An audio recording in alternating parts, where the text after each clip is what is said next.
Bonsoir à tous, il est 18h et on se retrouve sur Monkey des Comores Radio, la radio par excellence du débat et de la polémique. Donc ce soir, une question nous est posée via les réseaux sociaux et notamment avec la presse qui fait beaucoup parler d'elle en ce moment sur ce sujet-là. Donc la question c'est, est-ce qu'il faut-il autoriser la PMA en France pour toutes les femmes ? Donc la PMA, qu'est-ce que c'est ? Nous allons demander à notre expert, Monsieur Lapoule, qui va nous parler un peu du sujet, et accompagné de Madame Pignon, de Monsieur Bouchard et d'un membre du CCNE, Madame Boli, qui nous fait l'honneur d'être ici ce soir. Nous verrons un petit peu quels sont les avis, qui est contre, qui est pour. Donc voilà, je vous laisse la parole, Monsieur Lapoule.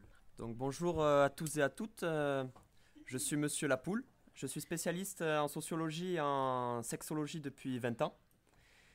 J'ai longuement travaillé avec mes collègues sur la problématique de la PMA, donc la procréation médicalement assistée. C'est une question très actuelle et très polémique en ce moment.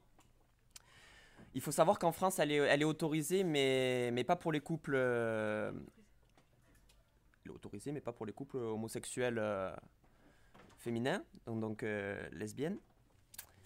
Ouais, voilà. Merci. Nous allons voir maintenant nos avis de deux étudiants que nous avons invités sur ce plateau, donc Madame Pignon et Monsieur Bouchard. Donc quels sont vos avis ? On commence par vous, Madame Pignon. Alors bonjour, moi je m'appelle Madame Pignon, je suis étudiante en médecine et je viens ici pour vous démontrer que cette possibilité est envisagée pour la France. Donc moi je suis pour cette cause. Et quant à vous, Monsieur Bouchard, vous êtes contre ou pour ? Alors bonjour à toutes et à toutes, moi je suis Monsieur Bouchard, je suis étudiant en 3e année de médecine et je suis complètement contre cette PMA. Et donc voilà, je vais essayer de vous convaincre à ma cause. Donc très bien, donc nous avons déjà deux parties qui se confrontent totalement.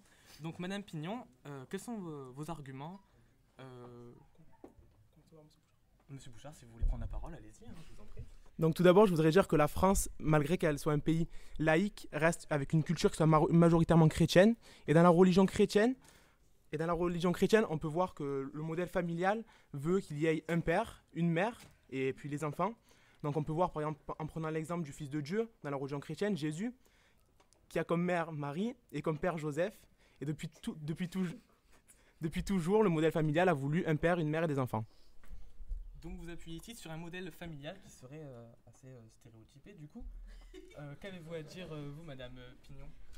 Alors moi je voudrais juste lui dire en fait que nous sommes aujourd'hui au 21e siècle, on est dans une société qui est évoluée, et les mœurs ont changé. J'estime qu'aujourd'hui un enfant dans une famille homoparentale ne peut être plus perturbé qu'un enfant normal.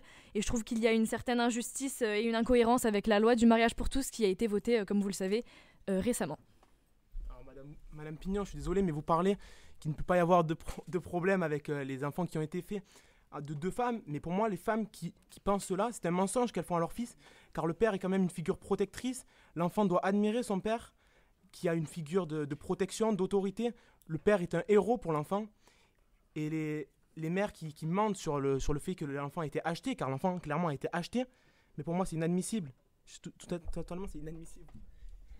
Donc merci pour vos avis très construits. Nous allons nous tourner encore vers notre expert, Monsieur Lapoule. Qu'avez-vous à dire sur cette PMA ? Donc quant à moi, j'ai interrogé plus de 5000 personnes dans la rue de Paris sur donc cette question de PMA.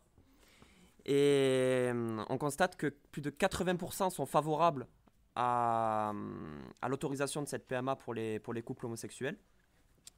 Tandis que parmi ces 80%, par contre, on compte plus de 70% de jeunes, donc qui ont entre 20 et 30 ans.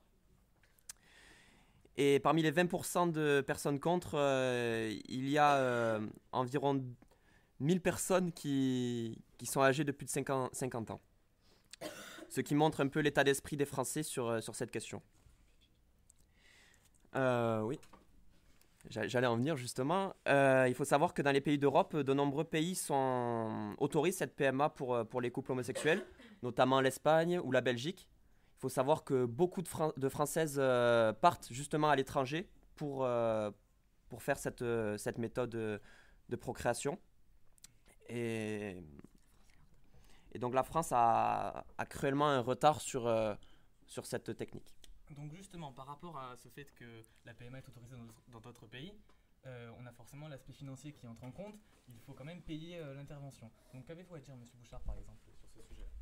Justement, tout à l'heure, on en parlait en off, et pour moi, un enfant qui est acheté peut être vu comme un bidouillage, un objet acheté, et ça, pour l'enfant, ça peut provoquer de nombreux troubles psychologiques, de ne pas comprendre comment il a été conçu. Mais ça veut dire, Monsieur Bouchard, que vous concevez le fait qu'une famille, on est d'accord, un enfant est né d'une mère. D'accord.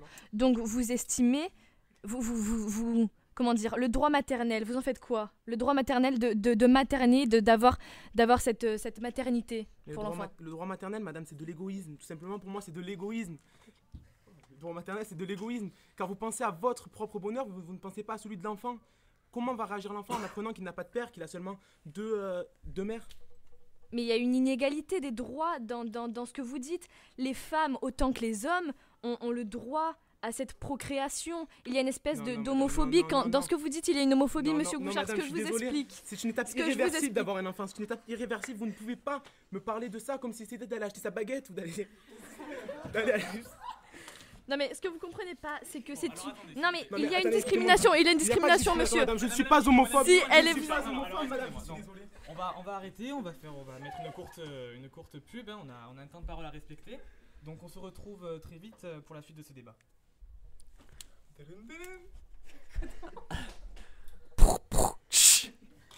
Oh mince, j'ai encore cassé ma pioche.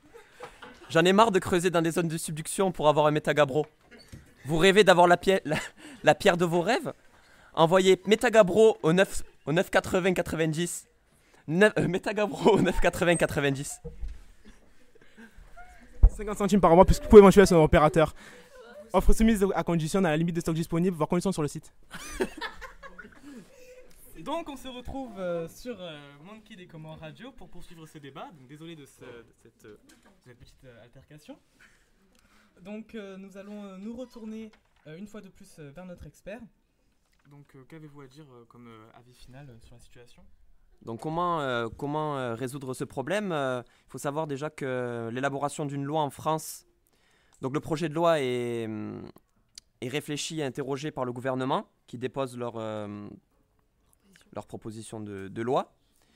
Et il peut y avoir aussi un avis consultatif par le CCNE, dont Madame Boly est ici présente. Donc Madame Boly, à vous d'intervenir. Alors bonsoir, je suis Madame Boly, membre du CCNE, le Comité consultatif national d'éthique. Donc nous, notre comité, on débat et on donne un avis sur certains sujets. Alors ce fut intéressant d'entendre ces deux jeunes étudiants débattre sur le sujet. D'un côté, nous avons Monsieur Bouchard qui prône la conformation d'une famille formée d'un père et d'une mère selon un modèle religieux. Or, les membres du CCNE ainsi que moi-même sommes du point de vue de Madame Pignon. Les sociétés ne cessent d'évoluer, la science également. Il y a encore 100 ans, cela ne semblait même pas concevable et encore moins éthique de pouvoir avorter médicalement. Et pourtant, cela est aujourd'hui normalisé et légal. Pour ma part, je pense que tant que les personnes impliquées sont consentants, les personnes autour n'ont pas à apporter de jugement ni à s'opposer. Or, désormais, nous allons essayer d'influencer le gouvernement pour faire passer cette loi, mais cela reste encore compliqué. Donc merci Madame Boly et merci à toutes les personnes présentes sur ce plateau. Nous terminons donc ce débat sur cet avis du CCNE. À très vite et à très bientôt.